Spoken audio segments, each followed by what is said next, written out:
От TikTok-а! Как се кевете?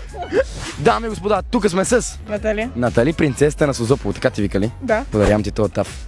Такива момичета трябва да се черпат винаги. Благодаря. Джентълмен. Имаш ли си гадже? Не. Искам да звънеш на майка ти и да й кажеш, че си се влюбила вчера в бармана от Созопол и искаш да се преместиш да живееш в Созопол с него. Добре. Как се навива? Ама то за таф всички се навиват. Как се казва майка ти? Ваня.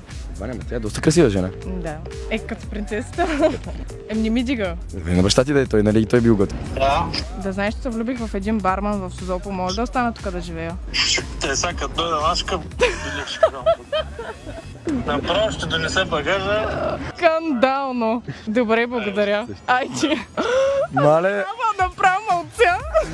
ма той изобщо не си те дава, бе. Още един таф за баща ти. баща ми. Да, кажи това от тонката Илия специално. Добре. Той сега като ме види на камерата и ще си каже, не трябваше да казвам така.